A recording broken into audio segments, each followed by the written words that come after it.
All right, welcome back to Duty's Daggers, and it's time to review the Grimsmo Fjell. I'm a big Grimsmo fan. I own all of their designs, all of their products that they make. The Norseman, which is the OG Grimsmo, the first knife that they designed and produced.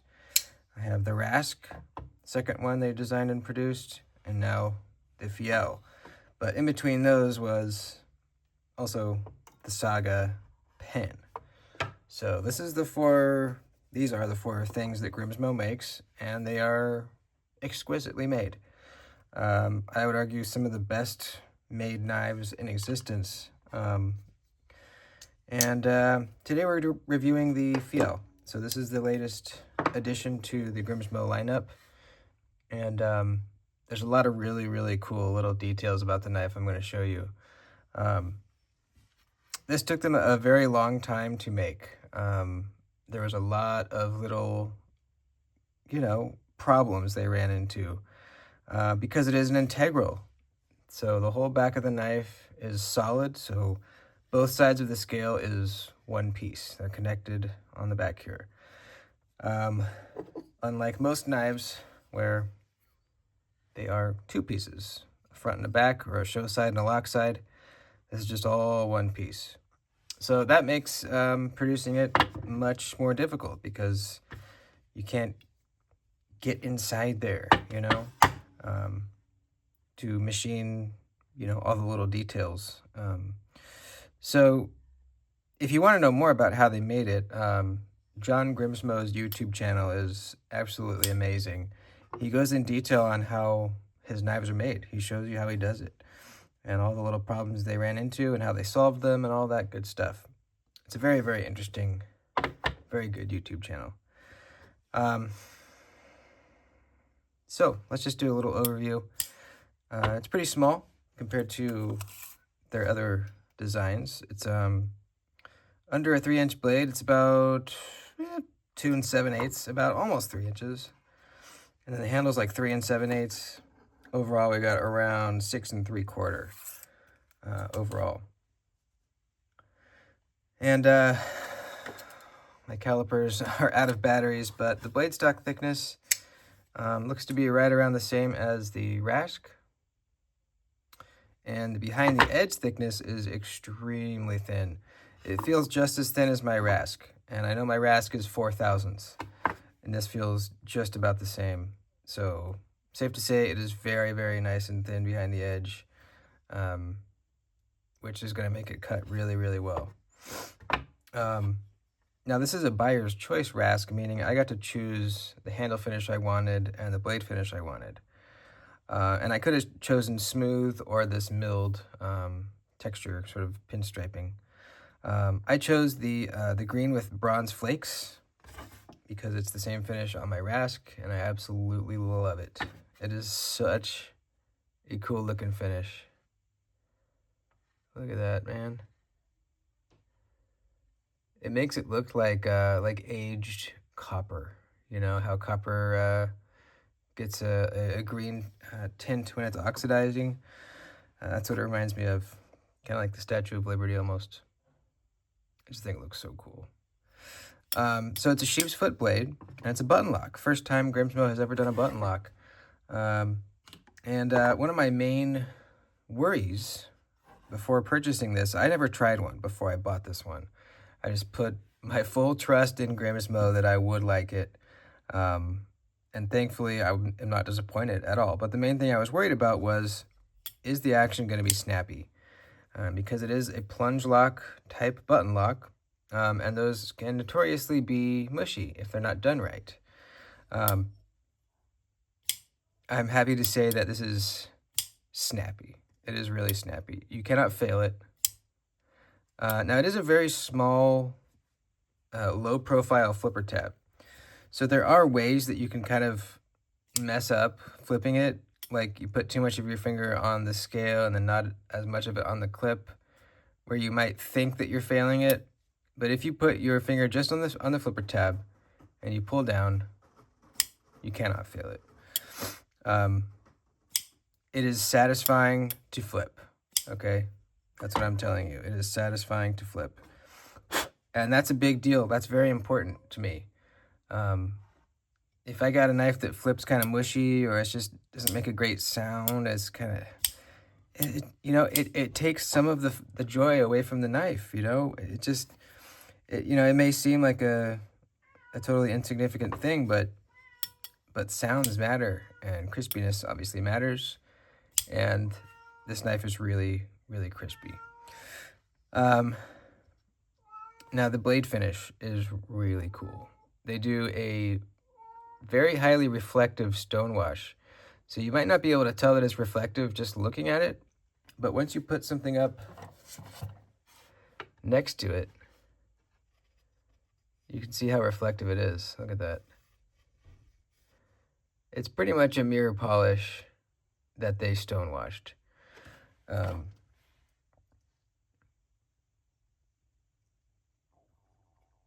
It's really cool. It's really freaking cool, man. It's a little bit of a heavier stonewash than my Rask. There we go. But the Rask is also very reflective.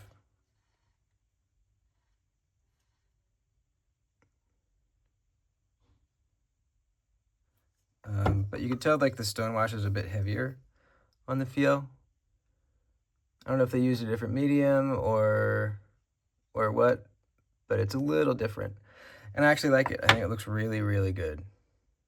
Really good. Heavy stonewash, but also reflective. Really like it. All the information is on the spine of the blade.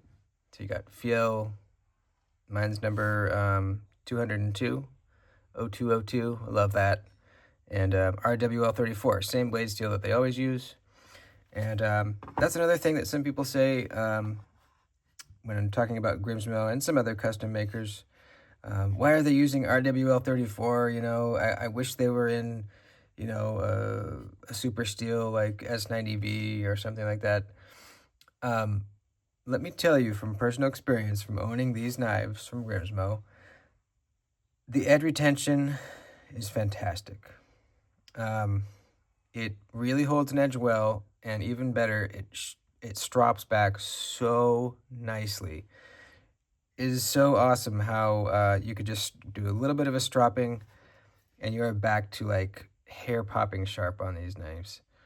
It's really, really good. So regardless of what RWL looks like on paper,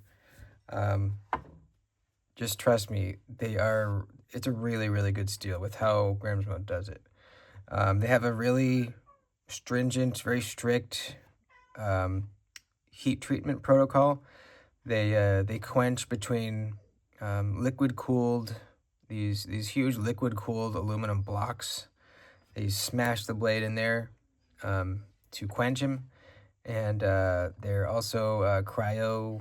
I think they're cryo treated too, with like I don't know, however that's done, but they're done really, really well. They're heat treated really well, and they hold an edge like really, really good. So I don't think that's a valid argument.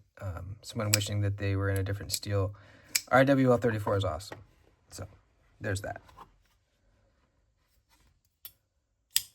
So let's talk about kind of the action as far as I told you that it's snappy, but how is it, closing?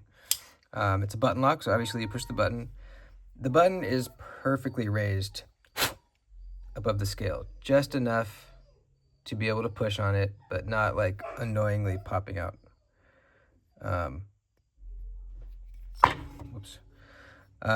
It's a really, really smooth button too. It feels luxurious pushing this button.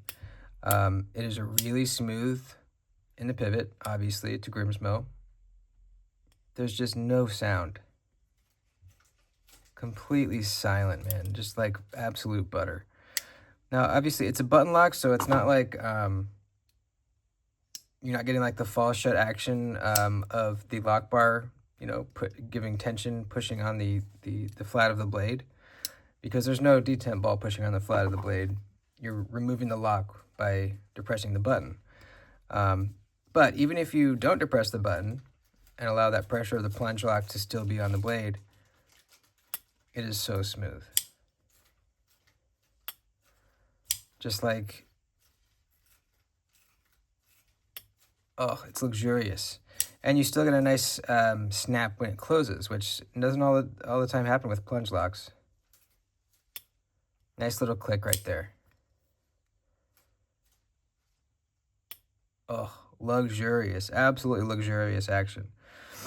Another cool thing is the blade is completely inside the handle, completely enclosed in the handle, except this part that you can see that's exposed. But look at this, it's completely flush right here. Completely flush until it comes about right here where it starts to dip down into the tip. It's just perfectly flush with the two scales on either side. It's so cool. And up here too, perfectly flush. Oh, amazing. And look at how tight the clearance is between the blade and the scales. So tight. Perfectly centered. And look at this, look down in there. See that pattern? That's not just the toolpath from them carving out the inside of the handle. That's actually, that's done on purpose. That pattern is done on purpose to give just a cool thing to look at down in there. Now, one more thing about the plunge lock. If you look down in here, you can't see it.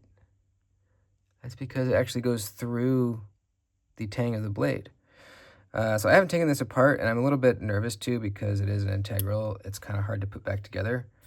But the plunge lock goes through the tang of the blade. Usually, here, let me find a different one you can look at. Yeah, usually you can see it. Yeah, you can see that plunge lock working right there. Here you can't because it goes through the tang of the blade. It's on the inside here. That's another kind of cool detail. Now, another cool thing, the clip. How is this clip attached? It's an integral, so you can't put a screw in from this side, and you don't want an ugly exposed screw coming in the front. Well, he designed this clip to slide in and out. Look at that. You can pop it right off, and then we have some information under there. July 22nd, 2025, and there's the exact time that this handle was finished. Or maybe when it began, probably when it began being milled. And then P17, I'm not sure exactly what that means. Maybe some kind of revision or something, I don't know. And then on the underside of the clip, it says Grimsmo Knives, version 3.08. So a lot of information under that clip. And it's very cool how they did this. So this is basically, I watched the video on how he did it. There's these little ears right here. And they basically need to kind of compress in a little bit and then expand once they get into this larger slot right here. That was something that gave him a lot of trouble. It seemed like to me, at least from watching the videos, that the clip was one of the hardest things to figure out about the knife. So you can see, let's see if I can show you. It slides in. And then those little ears kind of are pinched in as you're pushing it, and then pop, they kind of pop back out once it's in position. Hear that click?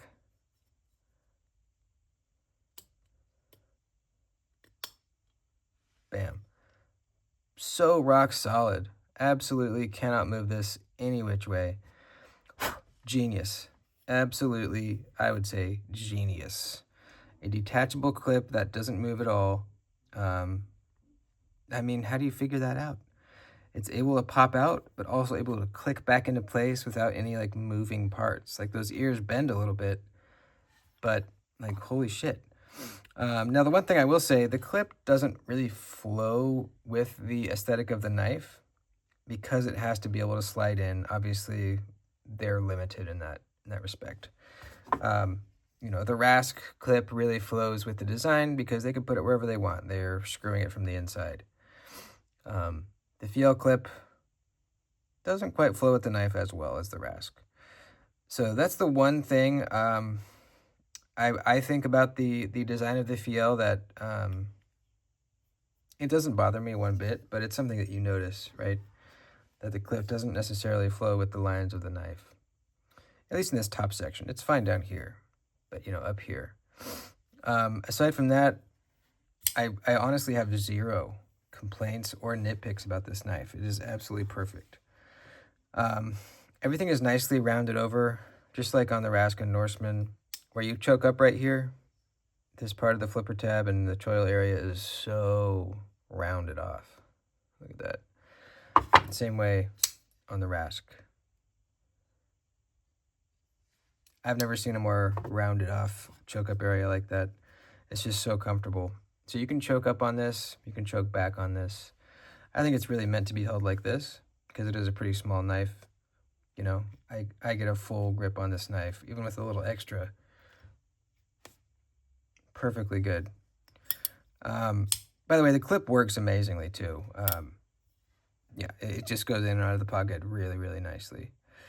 Oh yeah, the maple leaf. Got a little maple leaf down there. Very cool. The case that it comes with is typical Grimsmo case. Let me grab it.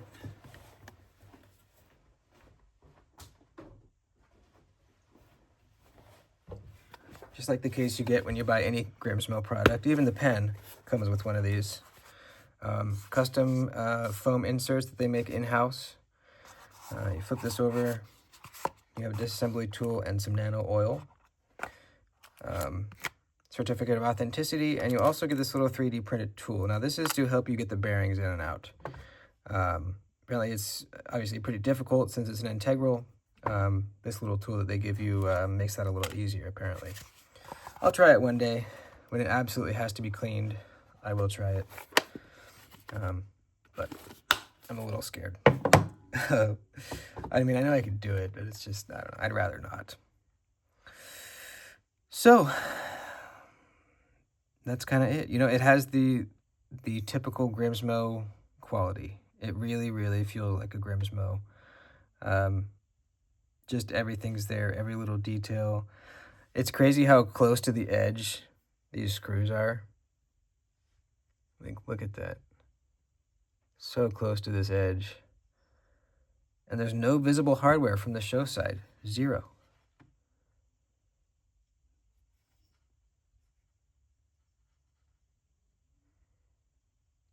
I think it really is a marvel of engineering and, production. I think it's a really, really, really cool knife. I'm so happy to have it. Yeah, I really recommend it. It's extremely smooth. And I think, like I was worried, I think some people may be worried, about the action. Is it snappy? Is it smooth? Yes, it is snappy and it is smooth. I am very happy to tell you. So that's about it. If you guys have any more questions, let me know down in the comments. I haven't seen a whole lot of Fjell reviews yet because there are only a little over 200 of them right now only. So not very many people have one yet. If you want one, sign up for the Buyer's Choice, email list. That's really the only way to get one, I think, right now, is through the Buyer's Choice. I don't know if they ever do drops on their website of already made ones. I don't think they do. So they make them to order, which I think is really cool. It didn't take that long, maybe a month or two, probably 2 months. And the shipping was actually really fast. I didn't have to deal with tariffs or getting stuck in customs, nothing like that. It only took 5 days to get here, which is amazing. And that may not be the same experience for you, but for me, it was perfectly good. With the Buyer's Choice, there's a lot of handle finish options, a crap ton. And there's a few blade finish options too, not as much. You can get a black washed blade. I think you can get a black coated blade and then just the stone wash. There may be a few others, I don't know. But for the handle finish, there is a ton of really, really cool ones. So yeah, just the ability to customize this and make it exactly how you want is really cool. Really, really cool.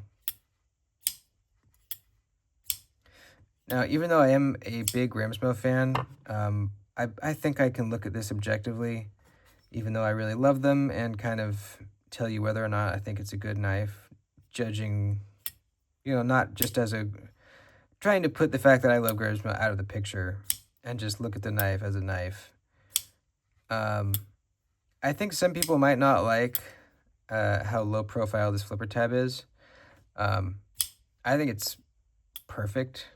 But maybe if you have like fattier fingers, bigger fingers, you might not like it as much. And again, remember, there are ways where you can kind of flip this where it seems like it's mushy, but it's just because you're putting pressure on other things besides the flipper. And because it's so small, when you're getting used to it, that can sometimes be easy to do. Once you get used to it, like where to place your finger, absolutely snappy. Really, really snappy. Absolutely love this thing. I fidget with this every night as I'm watching TV. This is almost 100% of the time been in my hand since I got it. So, yeah, it's fun. It's really fun to flip. There you go.